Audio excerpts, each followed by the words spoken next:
Om Namo Bhagavate Vasudevaya. Om Namo Bhagavate Vasudevaya. Om Namo Bhagavate Vasudevaya. Welcome to today's reading from Brilliant as the Sun, Retelling of Srimad Bhagavatam Canto 5, the Universal Order. We'll be reading from chapter 20, the islands of Bhumandala.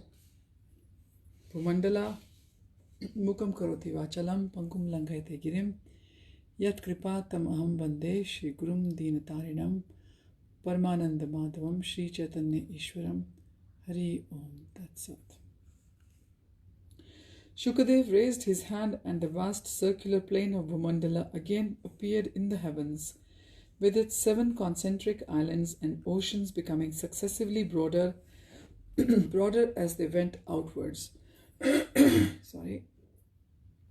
Verses 1 and 2, Shukadev said, I shall now describe the dimensions, characteristics, and forms of other 6 islands of Bhumandala, beginning with Plakshadvipa. Above you can see an aerial view of Bhumandala with Sumeru mountain in its center, surrounded by Jambudweep, which I have described at length. Jambudweep and its surrounding saltwater ocean both have a breadth of 100,000 yojanas. The next circular island is Plakshadweep, 200,000 yojans wide. The vision focused on Plakshadweep. As it came into clearer focus, Parikshit saw a shining golden tree with 7-tongued fire at its base. Parikshit said, this tree is magnificent. It looks like the Jambu tree atop Mount Meru Mandar. Shukadev said, it's the same height as the tree, as Jambudweep is named after the Jambu tree. Palakshadweep gets its name from this Palaksh tree. Idmajiva, one of the king's Priyavrata's son, formerly governed Plakshadweep. When he wanted to retire and absorb himself in Krishna's devotional service, he divided Plakshadweep into 7 varshas and named each tract after the son appointed to govern it. Verses 3 and 4, the image slowly panned across Plakshadweep, revealing 7 distinct tracts of land which Shukadev named along with their mountain ranges and major rivers.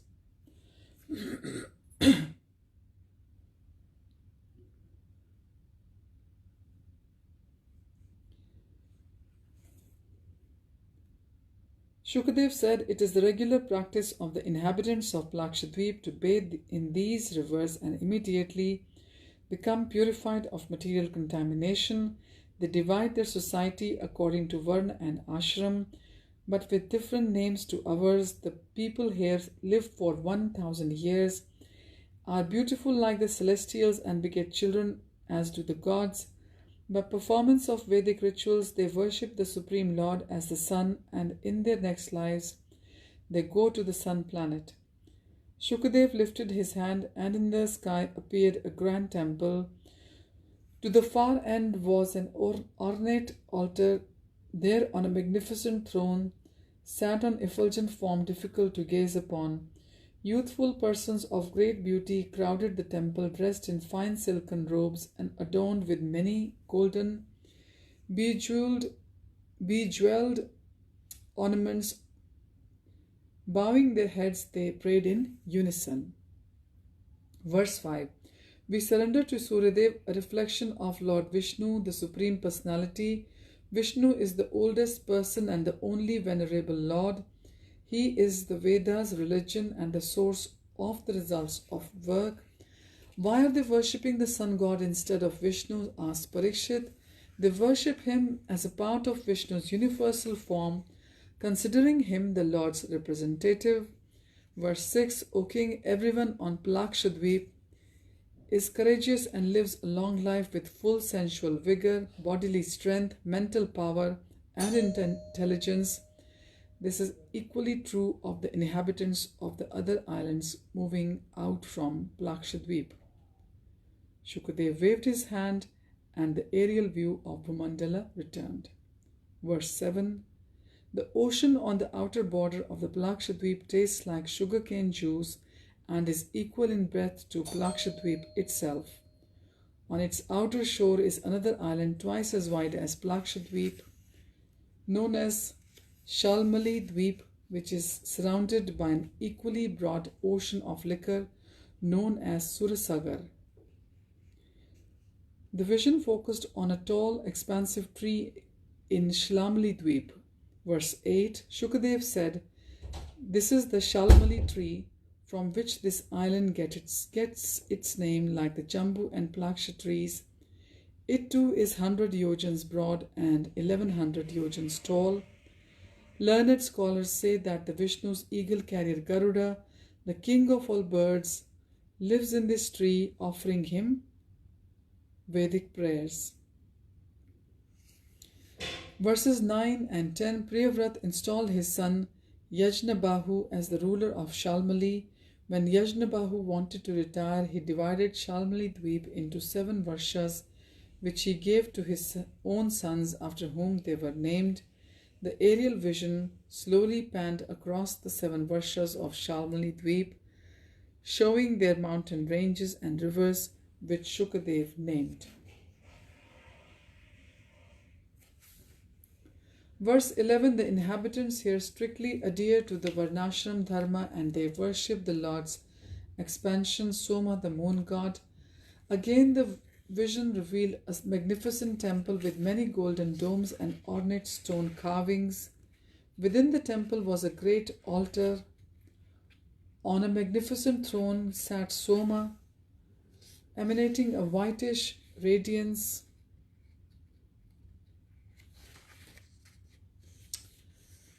Dressed in shining blue robes with a tall jeweled helmet over his flowing black locks of hair. In 3 of his 4 hands he held a club, lotus and the water pot. With his fourth hand raised in benediction.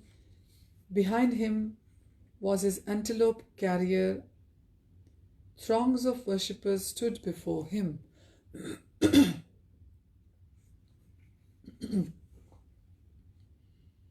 Verse 12, their voices rose in unison. O Chandra, by your waxing and waning you divide the month into 2 fortnights. The bright fortnight called Shukla and the dark fortnight is Krishna. Your rays give food to the gods in the bright fortnight and to the forefathers in the dark fortnight. We therefore accept you as the King of the universe and pray for your continuous protection and guidance. The vision faded and was replaced with an aerial view of Shalmali Dweep. Slowly it zoomed out until the island again looked like one of the many concentric circles. Verse 13, Shukadev said, on the other side of the ocean of liquor that surrounds Shalmali Dweep is Kusha Dweep. This island is twice the breadth of the ocean of liquor, 800,000 yojans wide. Around it is an ocean of ghee as wide as Kusha Dweep. The aerial vision focused on Kusha Dweep. Parikshit saw what appeared to be small fires illuminating the entire island. Is the island on fire? He asked. No, those are clumps of effulgent flame-colored Kusha grass which grows everywhere, giving this island its name. Verse 14, King Priyavrata gave this island to his son Hiranyareta to rule, where he was ready to retire. When he was ready to retire, he divided the island into 7 parts, giving 1 part to each of his 7 sons, naming the Varshas after him. Verse 15, the image focused in closer and Parikshit could see the boundary, mountains and major rivers as Shukadev named them. Verse 16, Kushadweepa's inhabitants also follow Varnashram Dharma to purify themselves. They bathe in the 7 major rivers and worship the Supreme Lord as Agni, the fire god, according to the rituals of Vedic sacrifices. The image showed a magnificent open temple compound. In the center of the compound, there were too many large fires tended by the priests. Throngs of worshippers prayed in unison from behind rock barriers. Verse 17, O Agnidev, you are a portion of the Supreme Lord Hari. Since you carry our oblations, We humbly request that you offer the Supreme Lord all the sacrificial ingredients we present to the gods, for we know he is the real enjoyer of our sacrifice. Verse 18. As the image faded, Shukadev said, beyond the key ocean lies Karuna Kronchadweep, not Karuna, Kronchadweep. It measures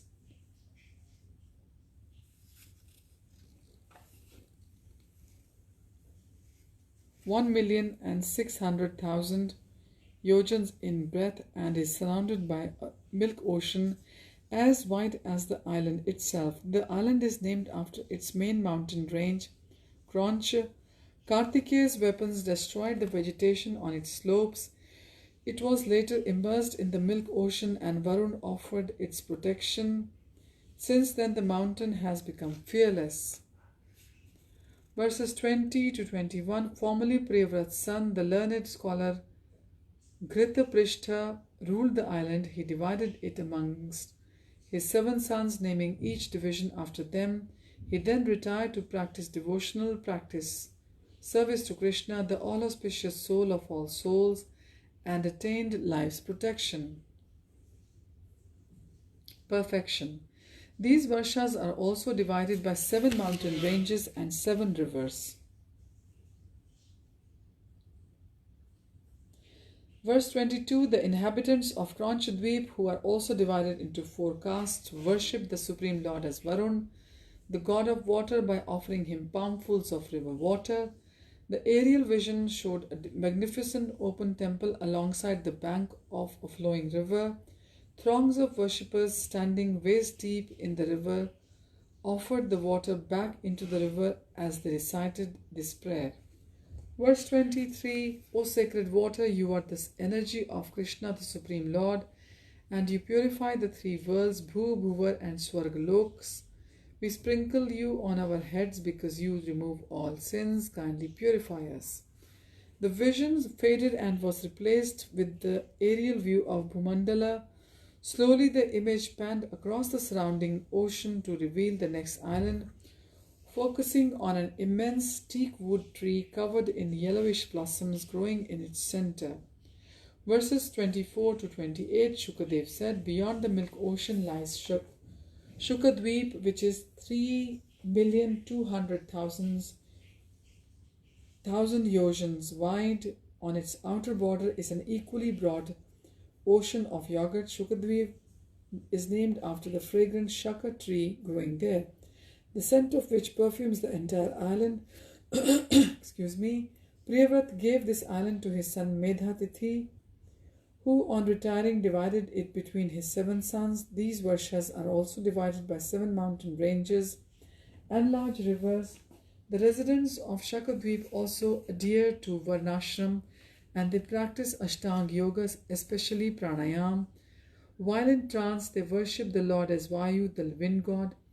The vision closed on a grassy mountain plateau, spread with countless flowers of many colors. Crystals stream cascaded from the mountainside into lotus-filled ponds, where swans, ducks, and cranes sported. In a secluded spot sat a yogi, his eyes half closed as he intoned a mantra. O Supreme Person, as a super soul in the heart, you direct the life airs and sustain all living beings. O Lord, controller of the entire cosmos within which everything exists, please protect us from danger. Verse 29 to 32. The vision moved away from the mountain and over the rippling yogurt ocean toward an even greater landmass encircling that sea.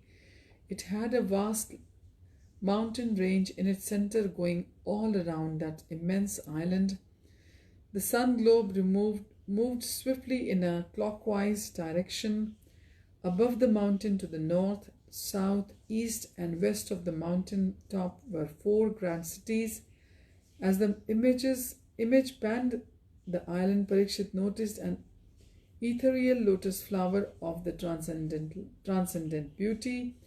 Shukadev said, beyond the yogurt ocean lies Pushkar Dweep, 6,400,000 yojans wide, surrounded by an ocean of sweet water of the same width On that island is a great lotus with 100 million golden petals shining like fire and said to be the sitting place of Lord Brahma.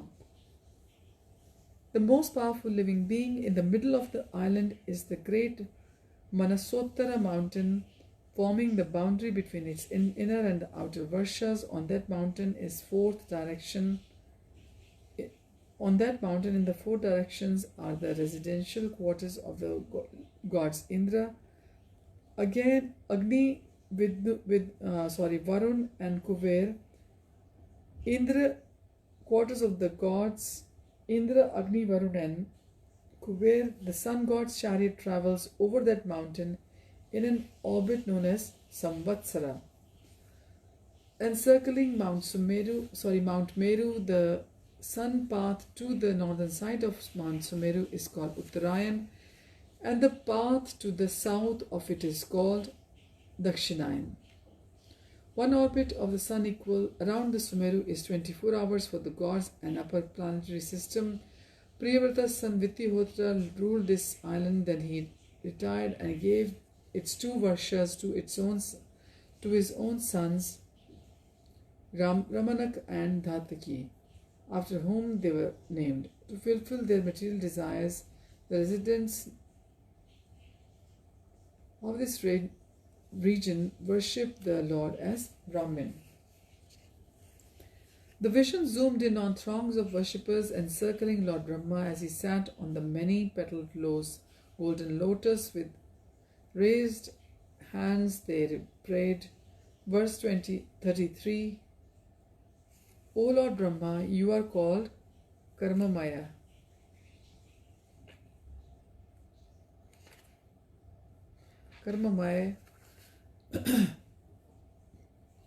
Because the Vedic ceremonial hymns come from you, and because you attain your position as Brahma by performing Vedic ceremonies, you are considered non-different from the Vishnu, because as his pure devotees your will is one of his. Although you are powerful, you dislike being worshipped as Vishnu, but as his servant. To whoever worships you in this way, the meaning of the Vedas is revealed. Thus we offer you your obeisance.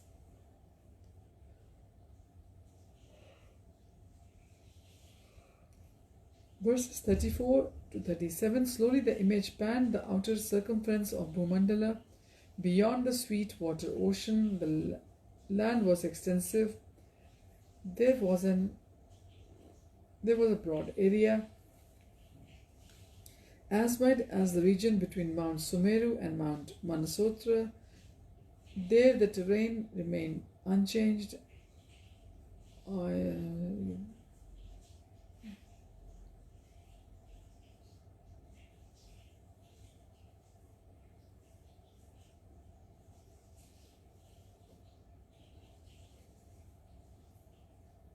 There was a broad tree as wide as the region between Mount Sumeru and Mount Manasotra. There the terrain changed. All the islands hitherto had been lush with vegetation, but here beyond Pushkar the land was golden, and the reflected light like a mirror surrounding the entire periphery end of the golden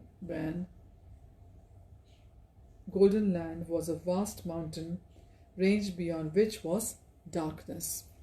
Shukadev said, this golden land is uninhabited, as nothing that enters here is visible. Krishna's supreme will, Loka mountain, is the other limit of the 3 worlds. The rays of all luminaries within the universe cannot go beyond these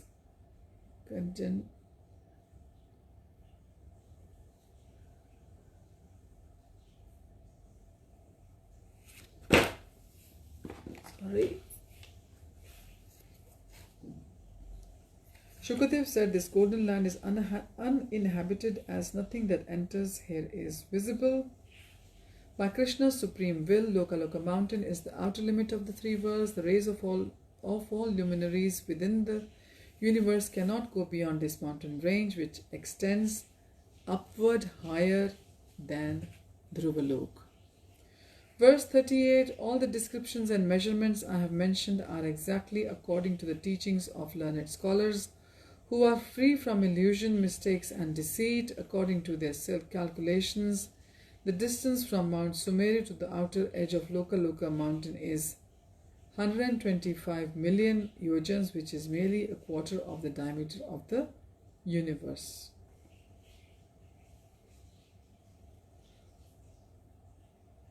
Verse 39, Shukadev waved his hand and the aerial vision moved upward to the summit of Loka mountain.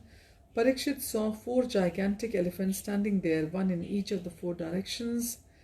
Shukadev said these elephants are Gajpatis and are Rishabha, Pushkarachuda, Vamana and Virajita.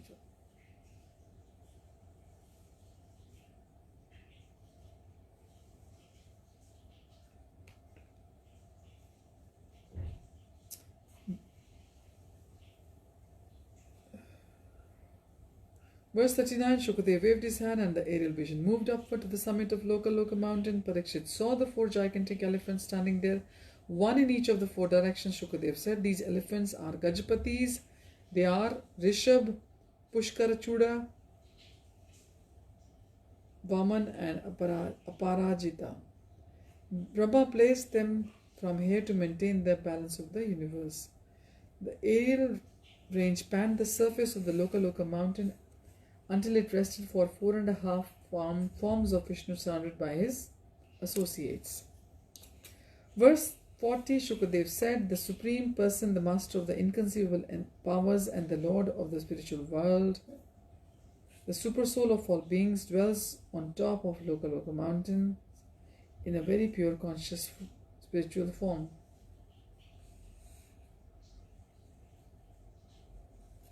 Surrounded by his associates such as Vishwakena, he thus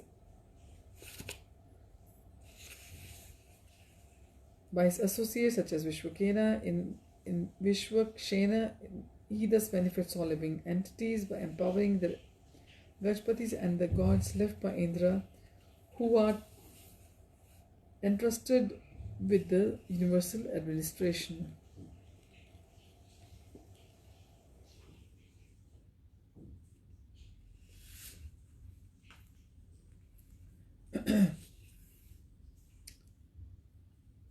Shukadev said, the Supreme Person, the Master of inconceivable powers and the Lord of the spiritual world, the super soul of all beings, dwells on top of the Loka mountains in a pure spiritual form surrounded by his associates such as Vishwakshena.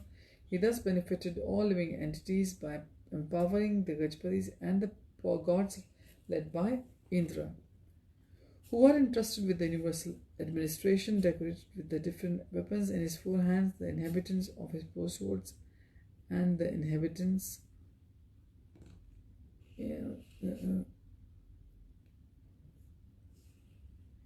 decorated with different weapons in his 4 hands. He exhibits his potencies, which are religion and the knowledge and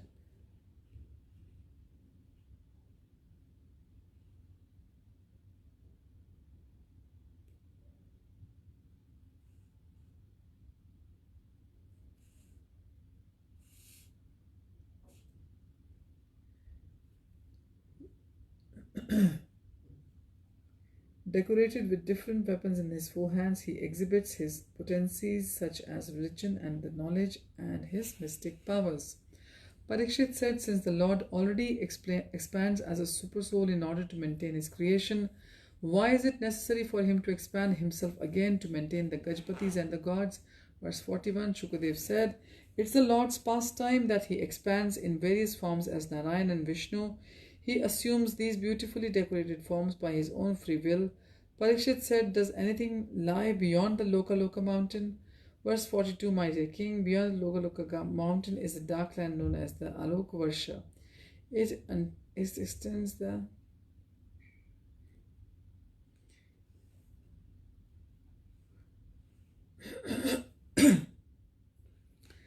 Verse 42, my dear king, beyond Loka mountain is a dark land known as Alok Varsh. It extends its for the same distance as it from Mount Meru to be to the outer edge of the mountain, 125 million yojanas. Ordinary people cannot go there, only those who seek liberation through mastery and through the yoga process. That person is good, pure world.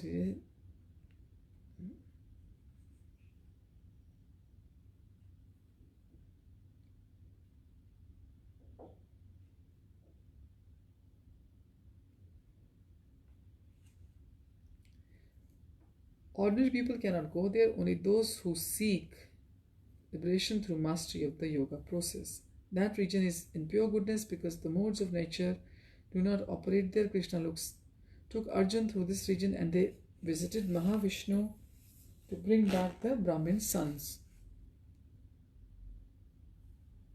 Verse 43, so far I have explained the horizontal dimensions of the universe. The starting point of those measurements was Mount Sumeru. The sun is located vertically in the middle of the outer space between Bhurlok and Bhuvarlok, 250,000 yojans from the upper and lower edges of the universe. Verse 44.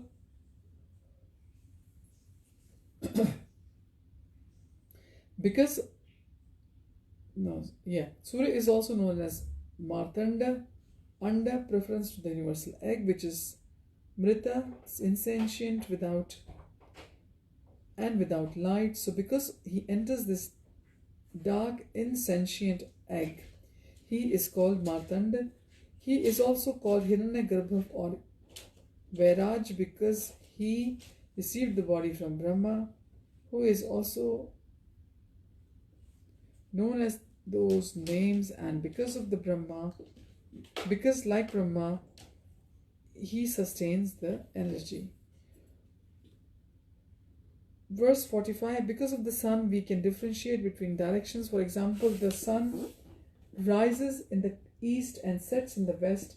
It is because of the illumination of the sun that the sky and the heavenly planetary systems are visible, and we can distinguish between the different regions of the universe. Now the concluding verse of the chapter, verse 46, all living beings, including the gods, humans, animals, birds, insects, reptiles, and plants, depend upon the sun rays for life. Indeed, it is only thanks to the sun that anyone can see, and thus he is called Drig Ishwara, the Lord who presides over the sense of sight. And with this, we come to the end of chapter 20, the islands of Bhumandala. And next time we shall be reading from chapter 21, the sun's motion. Thank you for joining. Hari Om Tat Sat. Hare Krishna.